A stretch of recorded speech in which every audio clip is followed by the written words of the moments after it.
Bismillah. Assalamualaikum warahmatullahi wabarakatuh. Baik, pada kesempatan kali ini saya akan menjelaskan masalah-masalah sosial. Baik, yang pertama, konsep atau pengertian masalah sosial.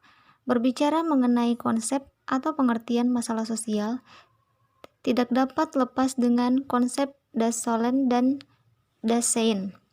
Manusia sebagai makhluk sosial dalam kehidupannya mengalami interaksi antara individu yang satu dengan individu yang lain.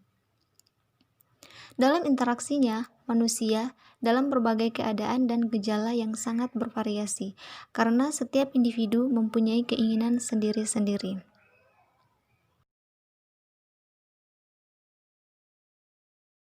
Selanjutnya yang kedua, yaitu sebab-sebab timbulnya masalah sosial.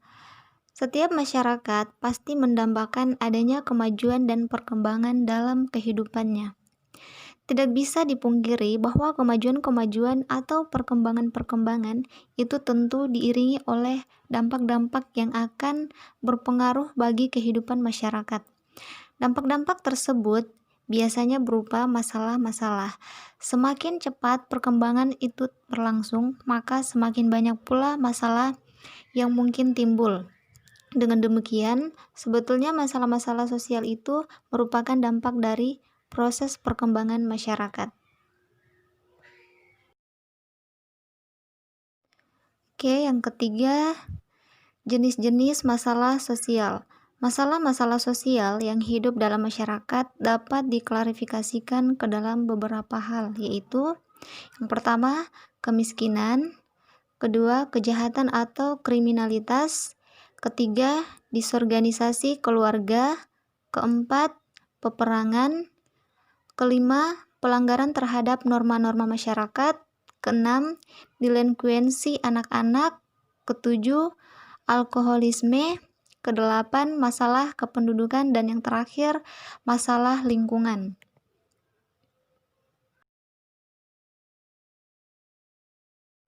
Oke, kemudian teori-teori sosial. Yang pertama, teori fungsionalisme struktural, yaitu tokoh-tokoh, pengembang, dan pendukung. Teori ini menjelaskan tentang perubahan-perubahan yang terjadi dalam masyarakat yang didasarkan pada beberapa asumsi. Yang pertama, masyarakat harus dianalisis sebagai satu kesatuan yang utuh dan terdiri dari beberapa bagian yang saling berinteraksi. Kedua, bagian-bagian dalam masyarakat tersebut saling berhubungan. Sifat hubungannya ada yang searah, tapi ada juga yang bersifat timbal balik. Ketiga, sistem sosial yang ada bersifat dinamis. Penyesuaian tidak perlu banyak merubah sistem sebagai satu kesatuan yang utuh.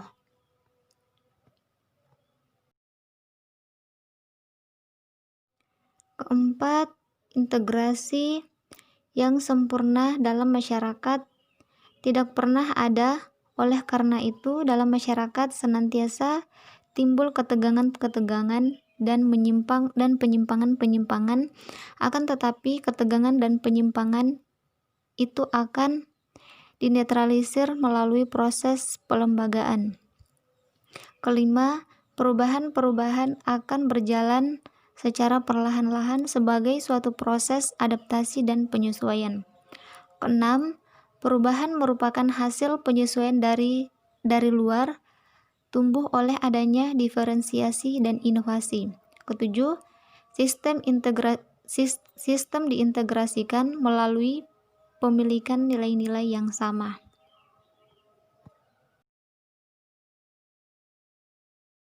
Teori yang kedua yaitu teori konflik. Teori ini memandang bahwa adanya kemiskinan di dunia ketiga sebagai akibat dari proses perkembangan kapitalis di dunia barat.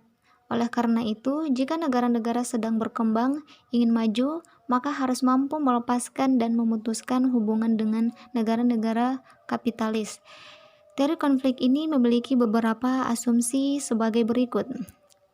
Yang pertama, manusia sebagai makhluk sosial memiliki sejumlah kepentingan yang paling mendasar. Mereka selalu berusaha untuk dapat mewujudkan kepentingan-kepentingan tersebut. Kedua, kekuasaan mendapatkan penekanan sebagai pusat hubungan sosial karena kekuasaan pada hakikatnya bersifat pemaksaan, maka kekuasaan justru merupakan sumber konflik.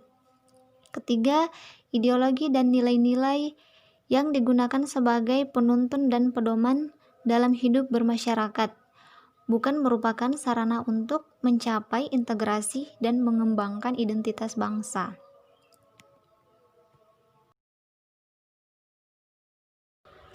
Selanjutnya, masalah-masalah sosial di lingkungan sekitar. 1. Masalah-masalah sosial dalam lingkup lokal, yaitu yang pertama, kemiskinan.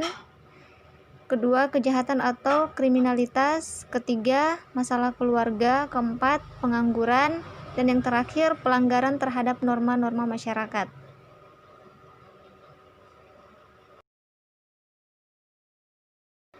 Kemudian masalah-masalah sosial dalam lingkup nasional, yaitu masalah-masalah yang dialami oleh masyarakat dalam suatu wilayah tertentu, namun akibatnya akan dirasakan oleh seluruh bangsa dalam suatu wilayah negara.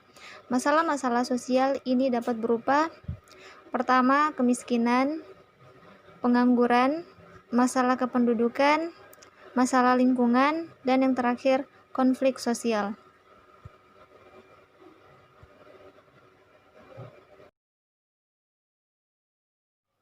Kemudian yang terakhir yaitu masalah-masalah sosial dalam lingkup internasional, yaitu masalah-masalah yang terjadi dalam suatu wilayah negara namun akibatnya akan dirasakan oleh negara-negara lain. Jadi bukan hanya negara yang bersangkutan yang akan merasakan akibatnya, tapi juga akan berdampak lebih luas sampai ke negara-negara lain.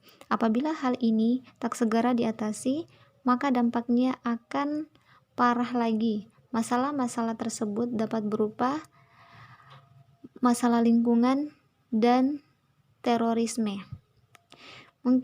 Mungkin itu saja yang dapat saya jelaskan.